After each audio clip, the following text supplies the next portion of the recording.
Like, all right, I have to market this fight somehow. I wasn't on the countdown for the UFC, so the way I put a package together, and I do this myself, I pitch to a sponsor, do a countdown video on us, we'll release it, and then we'll get some hype around that way. So when you break down Travis Brown, it's like, all right, how do we get people excited about this? All right, do we make fun of Travis's skills? No, he's one of the best in the world, beats some of the very best guys in the world. He's fucking 6'6", 245 pounds. 6'7". 6'7". Can't make fun of that, right? You're not going to make fun of that. So what is the one thing we can point out? Well, he switched camps. The only way I'm going to get him to talk, he's going to be super sensitive about that. So we attack that. I attack Edmund, I attack Travis on that. We get a huge response, do we not? Edmund talks stuff, Travis gets offended. Now people are interested in the fight. The weigh-ins, at the weigh-ins and at the press conference, I've never seen such a low blood sugar crowd. There was no hype, there's no electricity like there usually is. So it has to be something. All right, so let's talk a little stuff in the press conference, and then when we get to weigh-ins, you saw what happened there. So now people are talking even more about the fight, and they're looking forward to watching the fight. All that is selling the fight, man. All that's all it is. Marketing. There's no animosity towards Travis. We're going to fight regardless. If he takes it to heart and gets emotional and comes in harder, great. That's what we want. But he's a professional. Most guys aren't. But it creates hype. So it starts with that. And then fight day, obviously nervous. You know, I text you. I text Brian. I just went nervous for this one, man. Super nervous for this one. You want to be nervous. And then at some point, I'm in the locker room warming up, and I can't wake up, man. I haven't told anyone this. I didn't tell you. I can't. Me and my coach talked about this. I just can't wake up. I don't know what's going on. I tell Henry Grace, I go, hey, bro, will you give me some coffee? He goes, yeah, sure. You all right? This is at 6:30. We would start warming up at 7 because the main card starts at 7. Start warming up at 7. There's 2 fights before me. I go, hey, man, will you give me some coffee? I'm like, God, I got to wake up. I'm like, all right. Well, once the fight gets closer, those butterflies start coming. Here we go. They can't find coffee. I'm like, all right, whatever. Start warming up. Kind of got a sweat on. Again, it's just like cloudy, and it's hard to explain, man. If you've never been in the back there, it's like, I don't know how to explain it for the fans or for you guys. It's like this sense of like you're ready to go, but it's just not. I don't know. There's like not this fear in you, and I'm like, all right, well, that'll go away. Once I hit the crowd, we're good, man. It's all straight. Once I hit the crowd, I'll get amped up. Here we go. I hit the crowd, and it's literally like it didn't come. I just hit the crowd, and you look at my face, and I'm like, fuck, it's like I'm going to walk my dog. I'm like, all right, here we go. Get in the cage. I'm like, all right, once Travis' song hits, man, I'm going to be fired up. His song hits, and I just remember thinking, song's all right. That's what I was thinking to myself. Song's all right. What song did it come out the to? Song. It's that Hawaiian, hey, down. He kept a Hawaiian, warrior song. Comes out, and I was like, it's all right. Then we're going back and forth, and when I'm in there, I don't know, man. It was just critiquing the fight. I felt like I was doing good, mixing some things up. I was loading up on my punches.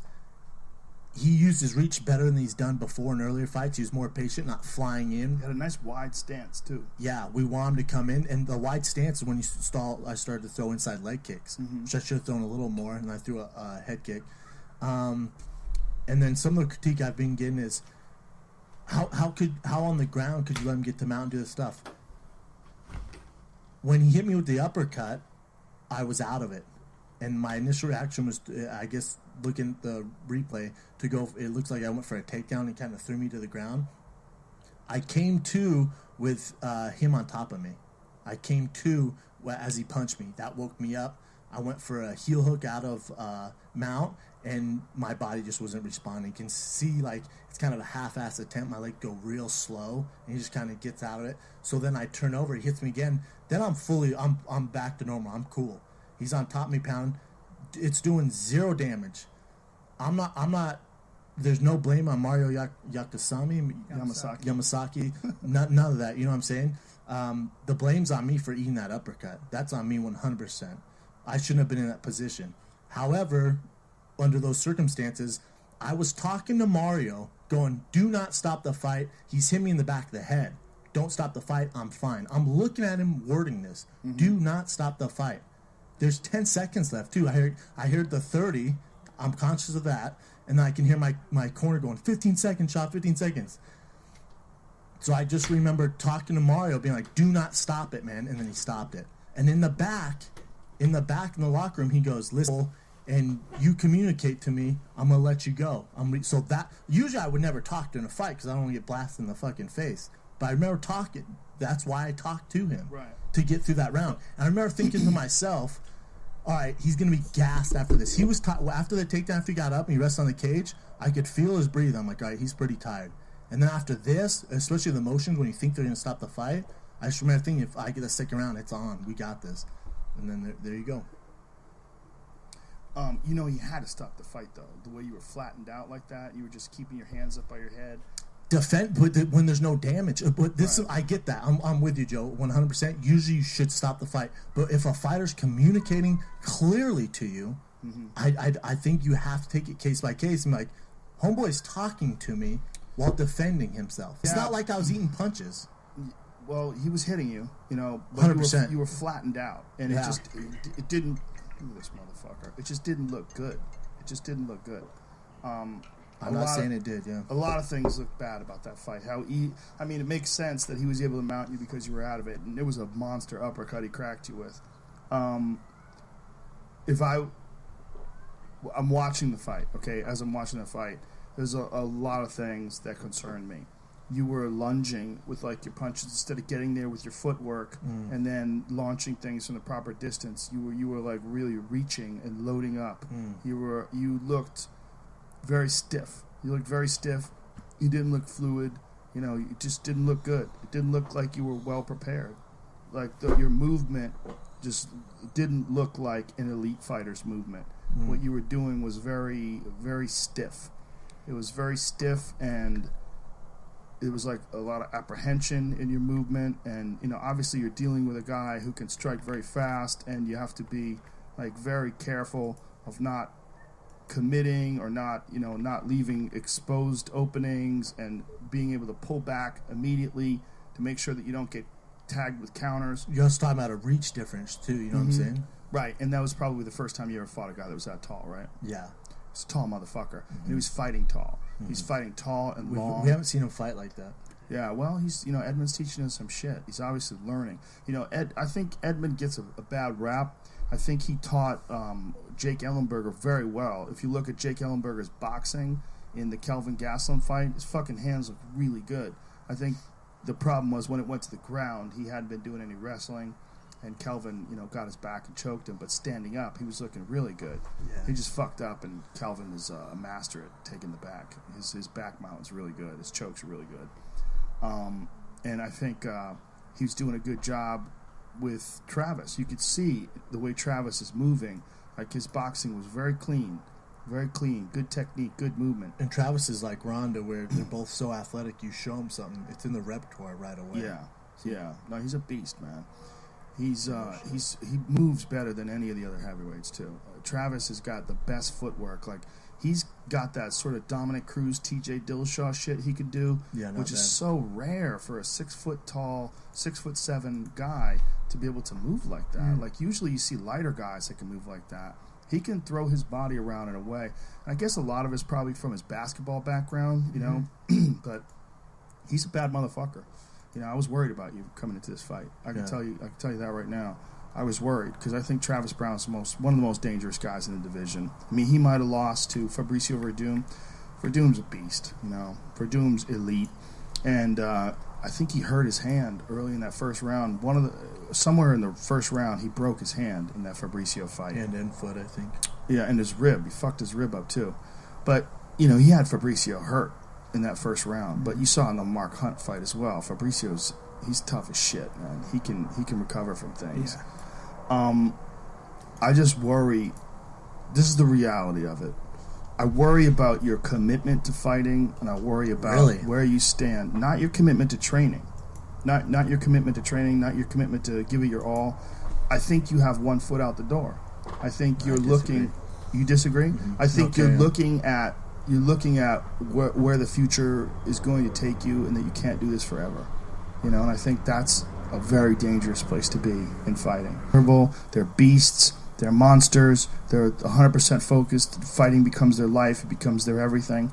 And then somewhere along the line, they start thinking, how long can I do this? When's the out time? What's my exit strategy? You don't think that's what the educated fighters are thinking? Yes, that is what the educated fighters are thinking. But that's a part of the issue with fighting.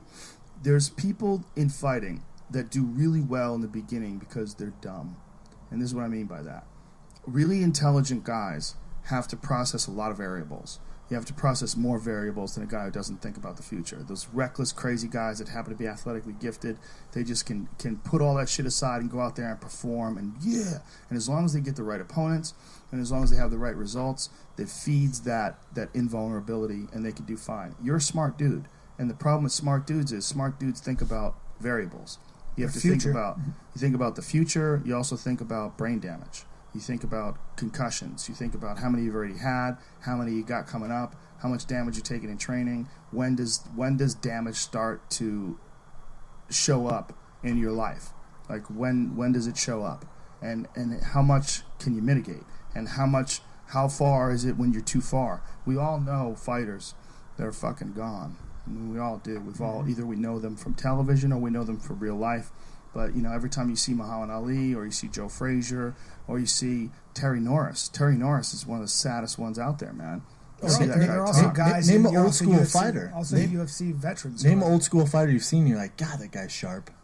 Exactly. Said no one ever. None. Said no one ever. But you are, you're a sharp dude, and so I know that if you keep going, that's coming. There's no way around that. True. And the reality of your skill set, where you at now, I don't see you beating the elite guys. I don't see you beating Cain Velasquez. I don't see you beating Junior Dos Santos. I don't see you beating Fabricio Verdum. You came into fighting fairly late in life. You're a good athlete. You're a strong guy. You're a big guy. And you can do a lot of things because of that. And you're very dedicated. You're very disciplined. And you get shit done. But there's a reality of fluidity of movement, of mechanical efficiency of movement that happens when you get a guy who's trained his whole life at a certain aspect of MMA, whether it's wrestling, whether it's kickboxing, whether it's jiu-jitsu. There's a fluidity to their movement that you don't really have. And it's not that you don't try hard. It's not that you're not dedicated. It's not that you're not disciplined. It's not that you're not intelligent. There's shit that other people can do that you can't do. I don't know if I agree with you. Don't you on consider this. yourself a fairly decent striker, right? You consider yourself a fairly decent striker? Yeah. Right?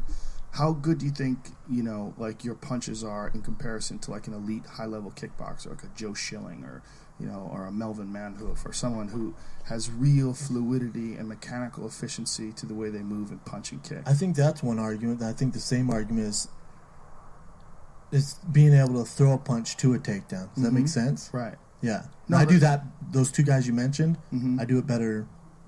Nowhere. I mean, they're not even close on the same Well, level. Schilling is really, he's a kickboxer essentially. But they fight MMA. He just fought recently for the first time in, I think it was 5 or 6 years. But I mean, he fought Melvin, which is another guy who's not going to take you down ever. It's a stand-up fight. But there are guys, like Georges St. Pierre, who's efficient standing up, and then also, good at making those transitions. You it's not like you don't have good qualities, but if you had a wrestling match with Cain Velasquez, how well do you think you'd do? Straight up wrestling? Yeah. I think people would be surprised. Really? You think so? Mm-hmm. I think you'd be surprised. Mm. I really do. I think he'd fuck you up. And I say that as a friend and a guy who loves you. I think he's just on another level. It's just different. It's a different kind of athlete. You said that, Brennan. I mean, you've said that you'd probably end up on your back with Cain. I mean, yeah, I mean, that's not the fight there either. Right. If it's a jiu-jitsu match, it's a different thing too. Yeah. Well, if it's just a straight jiu-jitsu match, yeah, it's very different. But in MMA, obviously, he can punch you in the face when he's got you on the ground. I just think there's a certain amount, there's a bridge between you and the very best guys in the world. And I don't know if you can cross that bridge. That's the reality of life. Like what if you look at your fight with Andrei Arlovsky, if you look at your fight with Travis Brown, if you look at your performances in the octagon, not what you think you're capable of, not what you know you're capable of at your best, but if you have to judge it just by your performances inside the octagon, You know, you can go all the way back to your fight with Roy Nelson. You can go to your fight with Nogueira. You can go to your fight with Ben Rothwell. Crow Cop. Like, well, you knocked out Crow Cop, but the reality of Crow Cop is, I'm a huge Crow Cop fan. Crow Cop has taken way too much fucking damage. For sure. Way But what about the too much Gonzaga damage. fight? You beat Gonzaga. It was a good fight. Yeah, it was a good fight. Look, you've had good fights. You know, the Chris Tucker fight was very impressive. Like, look, you're a very good fighter. That's not what the issue is. The issue is, can you become a champion? If you can't become a champion, are you comfortable with getting knocked out 3 or 4 more times over the next 5 or 6 years? You know, and that is a possibility. Question. It's a possibility. It might not happen. You might be okay, but it also might happen. It might happen 2 fights in a row. It might happen. You know, I mean, if you have to have a rematch look, if Travis Brown loses his next fight and you win your next fight and you have a rematch with Travis Brown by some strange unforeseen circumstance, it's a fucking tough fight for you again. You know, and it very well could happen the same way again. You know, or he's it could more happen fluid. the other way, for sure. It could, but he's more fluid on his feet. He's more lethal.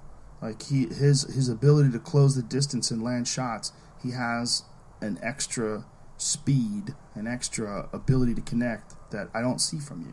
This is hard for me to say because I love you as a friend. You know, it's hard for me to say, but this is just a reality to the efficiency of his movements, the way he lands shots, and the way you do it. Could you land a haymaker on him and take him out? Yeah, it's totally. Yes, you could do it. You're a big guy, man. You hit hard. You know, if you land the right shot at the right time. But if I was objective and I was standing outside looking at it from the outside and I had a bet, I would have to bet on him. This sucks for you. It's hard to hear. That's probably the worst show I've ever done. It's hard to hear. But I don't necessarily, and you know me, you're my boy, I don't agree with everything you're saying either. Okay. The other thing is, too, you don't think, I mean, when I fought Orlovsky, I fought 1 round in almost a year. So I'm just not, you know, it's about getting comfortable in there. That's true, but look at Dominic Cruz's return bout against Mitsugaki. He hadn't fought in 3 years. Came in like a fucking bat out of hell, looked like a goddamn world beater. Came in for sure, and that's great for the guys that and smashed 135, and that's the exception as well. Johnny Hendricks hadn't fought in 13 months when he fought Robbie Lawler this past weekend. It was a fucking incredible fight, you know, down to the wire. But I mean, some people thought that Hendricks won, some people thought Lawler won. But what you didn't see from him is you didn't see a guy who looked like he couldn't make the connections. A guy who didn't look fluid in there. The Orlovsky fight looked like you couldn't pull the trigger. Look, you were telegraphing the right hand. It was like your attacks were real obvious. Like it was real obvious what you were attempting to do, as opposed to a guy like, you know, I hate to use George again, but George St. Pierre is one of the best, in my opinion, ever at disguising what he's going to do. You don't know if he's going to kickbox you, he's going to try to take you down. You don't know if he's going to try to jab you or hit you with a lead right. I mean, he throws all kinds of and it's part of the beauty of what he does. He's incredibly unpredictable.